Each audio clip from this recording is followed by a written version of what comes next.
Good morning friends. स्वागत है आपका हमारे यूट्यूब चैनल जीएस कैप्सूल में। आई होप आप सभी लोग अच्छे होंगे और आपकी तैयारी अच्छी चल रही होगी। फ्रेंड्स, आप सभी को पता है हम अपने इस चैनल के माध्यम से यूपीपीएससी, यूपी ट्रिपल एससी और एसएससी से संबंधित सभी परीक्षा अपडेट्स आपको समय से देते रहते हैं। तो अगर आप हमारे चैनल पर नए हैं तो प्लीज़ चैनल को सब्सक्राइब ज़रूर कीजिएगा। तो चलिए देखते हैं कौन कौन से इंपॉर्टेंट न्यूज़ आर्टिकल्स आज छपे हैं। हवलदार भर्ती का पीईटी और पीएसटी 25 से प्रवेश पत्र जारी। कर्मचारी चयन आयोग ने यानी एसएससी ने हवलदार भर्ती की ऑनलाइन परीक्षा में सफल अभ्यर्थियों के शारीरिक दक्षता परीक्षण यानी फिजिकल एफिशिएंसी टेस्ट और फिजिकल स्टैंडर्ड टेस्ट यानी शारीरिक मानक परीक्षण को प्रवेश पत्र जारी कर दिया है। पीईटी और पीएसटी 25 से 28 सितंबर तक आपका आयोजित किया जाएगा। एसएससी सेंट्रल रीजन की वेबसाइट पर प्रवेश पत्र का लिंक दिया गया है, अभ्यर्थी इसे डाउनलोड कर सकते हैं। इस प्रक्रिया के पूरा होने के बाद अंतिम परिणाम जारी किया जाएगा। एसएससी की ओर से multitasking staff, MTS, non technical और हवलदार सीबीआईसी व सीबीएन 2022 की ऑनलाइन परीक्षा 19 मई से माफ कीजिए 2 से 19 मई और 13 से 20 जून तक हुई थी।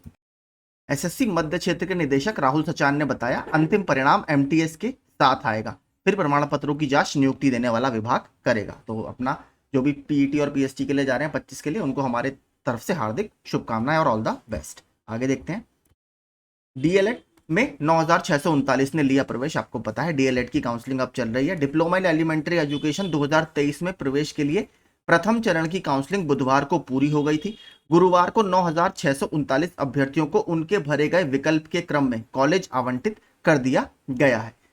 अब संबंधित कॉलेज में वे प्रवेश ले सकते हैं। ये अभ्यर्थी 1 से 20,000 तक की रैंक के हैं। इनकी काउंसलिंग 18 सितंबर से हुई थी। इस दौरान 10,088 अभ्यर्थियों ने कॉलेज का विकल्प भरा था। इसमें से 449 अभ्यर्थियों का पंजीकरण निरस्त कर दिया गया है। और प्रथम चरण की काउंसलिंग के बाद अभी आपकी 2,16,711 सीटें खाली हैं। गुरुवार से आपके दूसरे चरण की काउंसलिंग शुरू हो गई है, तो इसका अलॉटमेंट रिजल्ट भी जल्द ही जारी कर दिया जाएगा। हिंदी अनुवादक भर्ती परीक्षा की तिथि घोषित। तो एसएससी ने कल जो एसएससी की जेएचटी की परीक्षा होती है, जूनियर हिंदी ट्रांसलेटर की, उसकी एग्जाम डेट घोषित कर दी है। कर्मचारी चयन आयोग ने हिंदी अनुवादक के 307 पदों पर भर्ती की परीक्षा तिथि घोषित कर दी है। इसकी टीयर 1 परीक्षा 16 अक्टूबर और टीयर 2 लिखित परीक्षा 31 दिसंबर को कराई जाएगी। टीयर 1 परीक्षा का प्रवेश पत्र एसएससी की क्षेत्रीय वेबसाइट पर अक्टूबर के पहले हफ्ते में जारी कर दिया जाएगा। एसएससी ने अनुवादक के पद पर भर्ती का विज्ञापन 22 अगस्त 2023 को जारी किया था। एसएससी की वेबसाइट पर 12 सितंबर तक आवेदन लिया गया था। उसके बाद से परीक्षा की तैयारी शुरू हो गई है। इसमें सफल होने वाले लिखित परीक्षा में शामिल होंगे। लिखित परीक्षा 2 घंटे की होगी और उसमें अनुवाद करना और निबंध लिखना होगा। तो आपका मेंस जो होता है उसमें ऐसे वगैरह आपको लिखना होगा और आपको ट्रांसलेट उसमें करना होगा। तो जो लोग भी इस परीक्षा में जा रहे हैं उनको भी हमारी तरफ से ऑल द बेस्ट। अनुदेशक भर्ती में बीटेक डिप्लोमा वालों के लिए जल्द ही खुलेंगे रास्ते। तो जो आईटीआई में इंस्ट्रक्टर की पोस्ट आती है उसमें देखिए अभी एक सर्टिफिकेट चाहिए होता है आपको सीआईटीएस का। तो बहुत सारे लोगों के पास वो नहीं होता है, जिसकी वजह से बहुत सारे लोग इस फॉर्म को नहीं भर पाते हैं और अच्छी पोस्ट है ये। तो यहाँ पर आप नीचे देख भी सकते हैं, सीआईटीएस का प्रमाण पत्र अनिवार्य होने से भर्ती में शामिल नहीं हो पा रहे अभ्यर्थी। सेवा नियमावली में संशोधन के लिए कमेटी गठित होने से अभ्यर्थियों में जगी उम्मीद। आईटीआई अनुदेशक भर्ती में सीआईटीएस प्रमाण पत्र का पेच जल्द ही दूर हो सकता है। सेवा नियमावली में संशोधन के लिए सरकार ने कमेटी गठित कर दी है। भर्ती में अगर सीआईटीएस प्रमाण पत्र की अनिवार्यता समाप्त हो जाती है तो बीटेक और डिप्लोमा वाले अभ्यर्थियों को बड़ी राहत मिलेगी। सीआईटीएस प्रमाण पत्र के बिना उनके लिए भर्ती में शामिल होने के रास्ते खुल जाएंगे। पूर्व में यही व्यवस्था लागू थी। आईटीआई अनुदेशकों के पदों पर भर्ती के लिए आईटीआई का डिप्लोमा और 1 वर्ष का सीआईटीएस प्रमाण पत्र अनिवार्य था। लेकिन अगर कोई बीटेक या डिप्लोमा करने वाला अभ्यर्थी भर्ती में शामिल होना चाहता था और उसके पास सीआईटीएस का प्रमाण पत्र नहीं था, तो यह शर्त होती थी कि नियुक्ति के बाद ऐसे अभ्यर्थियों को 3 माह के लिए अलग से ट्रेनिंग दी जाएगी। ठीक है, लेकिन अब इसमें सीआईटीएस का प्रमाण पत्र अनिवार्य है आपको फॉर्म भरते समय ही। अगर आपके पास नहीं है, आप नो करेंगे तो फॉर्म भरने का मौका ही आपको नहीं मिलता।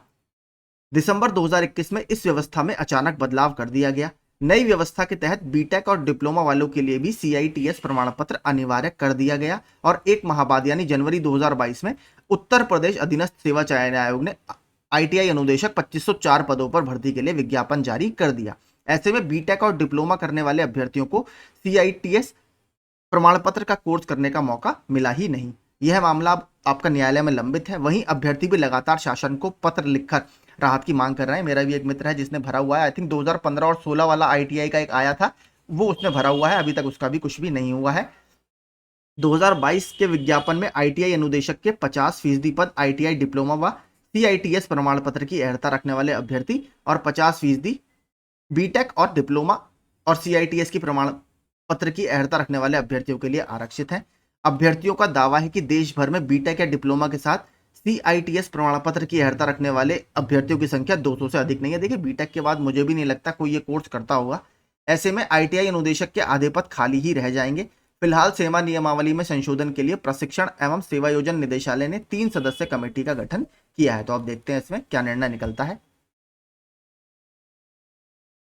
प्रदेश के अस्पतालों को मिले 396 चिकित्सा विशेषज्ञ। तो प्रदेश के सरकारी अस्पतालों को जल्द ही 396 चिकित्सा विशेषज्ञ मिल जाएंगे। इनमें उत्तर प्रदेश लोक सेवा आयोग की ओर से 40 और संविदा के आधार पर 356 विशेषज्ञों की भर्ती की गई है। इन्हें सप्ताह भर में कार्यभार ग्रहण करने का आदेश दिया गया। तो 40 तो इसमें लोक सेवा आयोग की तरफ से आए हैं और 356 आपके कॉन्ट्रैक्ट बेसिस पर हैं। एक देखिए ये जो मामला आया है ये तो बहुत ज्यादा तूल अब पकड़ चुका है, बहुत खतरनाक मामला भी है ये पूरा। ब्लैक लिस्टेड कंपनी से कराई गई परीक्षा फिर निकाला मनमाफिक परिणाम। पहले तो देखिए जो आपकी एग्जाम कंडक्टिंग एजेंसी थी वही ब्लैक लिस्टेड थी, उससे परीक्षा करा ली, उसके बाद मनमाफिक परिणाम निकाला है। जो विधानसभा सचिवालय में सेक्रेटेरिएट में अपने मनपसंद लोगों को इसमें नौकरी दिलवाई गई है, जो कि देखिए बहुत गलत है। ठीक है, CBI की जांच इसमें चल रही है। सुप्रीम कोर्ट ने, हाई कोर्ट ने स्वतः इसका संज्ञान लिया है, सुओ मोटो कॉग्निजेंस बोलते हैं उसको, वो उन्होंने लिया है। परीक्षा में लोक सेवा आयोग या सचिवालय सेवा के भर्ती नियमों का पालन नहीं। तो नीचे इसमें देखते हैं पूरा। कम अंक वाले भी हो गए चयनित, खुलने लगी धांधली की परतें। विधान परिषद में भर्ती के लिए ब्लैक लिस्टेड कंपनी के जरिए परीक्षा कराई गई, फिर ऑनलाइन परीक्षा में मनमाफिक परिणाम निकालकर भर्ती की रेवड़ियां बांटी गईं। इसमें परिषद के प्रमुख सचिव राजेश सिंह के बेटे अरविंदु और अर्चेंदु सिंह का भी चयन हो गया। विधान परिषद में समीक्षा अधिकारी, सहायक समीक्षा अधिकारी, रिपोर्टर सहित कई पदों पर भर्ती के लिए हुई परीक्षा की परतें अब खुलने लगी हैं। हाईकोर्ट में दाखिल याचिका में बताया गया है कि किस तरह अयोग्य अभ्यर्थियों का चयन किया गया। परीक्षा में लोक सेवा आयोग या सचिवालय सेवा के भर्ती नियमों का पालन भी नहीं हुआ। याचिका में यह भी बताया गया है कि गोरखपुर के एक परीक्षा केंद्र पर सुबह 9 से 11 बजे तक परीक्षा होनी थी, लेकिन अभ्यर्थियों को समय से पहले ही OMR शीट और प्रश्न पत्र दे दिए गए। देखिए बहुत बड़ी बात है। इसके अलावा देखिए सबसे बड़ी बात जो उसमें निकल कर आ रही है, कुछ कोड वाली बात है, अभी देखेंगे। 8 प्रश्न हल करने पर भी हो गया चयन। देखिए ये देखिए, याचिका में बताया गया है कि अनिरुद्ध यादव नाम के अभ्यर्थी ने परीक्षा में मात्र 8 प्रश्न हल किए थे।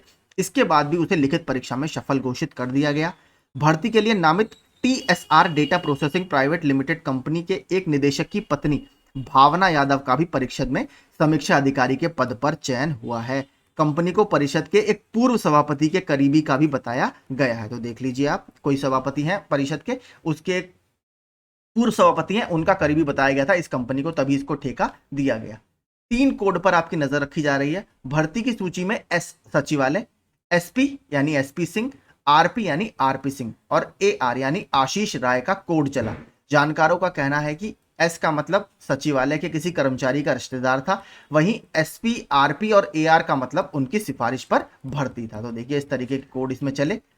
CBI जांच का तोड़ जुटाने में तुले अधिकारी। देखिए कल तो एक अधिकारी का बयान आया था कि सीना ठोक कर जवाब देंगे CBI के सामने, और देखिए अब जैसे जैसे परतें खुलने लगी हैं अब तलाशने में जुट गए हैं। सूत्रों के मुताबिक परिषद के अधिकारी CBI जांच का तोड़ तलाशने में जुटे हैं। प्रमुख सचिव विधान परिषद राजेश सिंह ने विधानसभा के साथ विधायी कार्य और विधि न्याय विभाग से संबंधित अधिकारियों से रायशुमारी की है। तो देखिए अगर इस तरीके से हुआ है, आप देखिए कोड वगैरह कैसे बनाए गए, पूरा जो रिश्तेदार है उसके नाम पर कोड बनाए गए, तो इस पे भी नजर अब CBI रख रही है। देखते हैं इसमें क्या निकलता है। मैं तो यही चाहूंगा अगर किसी को गलत तरीके से नौकरी मिली है, सबसे पहले तो उनको नौकरी से निकाला जाए। जो योग्य अभ्यर्थी हैं उनको इसमें नौकरी दी जाए, जिन्होंने मेहनत से परीक्षा में अच्छे नंबर लेके आए, लेकिन इन लोगों की वजह से उनको फाइनली चयनित नहीं किया गया। तो ऐसे लोगों को सबसे पहले नौकरी से निकालना चाहिए, और जितनी सैलरी इन्होंने ली है वो रिकवरी भी इनसे करनी चाहिए, क्योंकि अल्टीमेटली वो टैक्स पेयर्स का पैसा है। ठीक है, तो यही देखिए इसमें क्या निकलता है। काफी अब मामला तूल पकड़ रहा है ये, और बड़ी बात भी काफी हो गई है, क्योंकि इस तरीके से अगर होगा तो फिर एक तरह से एग्जाम की सूचिता ही खत्म हो जाती है। तो यही सारे आज के इंपॉर्टेंट अपडेट्स थे। अपडेट्स आपको अगर पसंद आते हो तो प्लीज चैनल को सब्सक्राइब जरूर कीजिएगा, और आपका समर्थन हमारे लिए काफी जरूरी है। Thank you so much.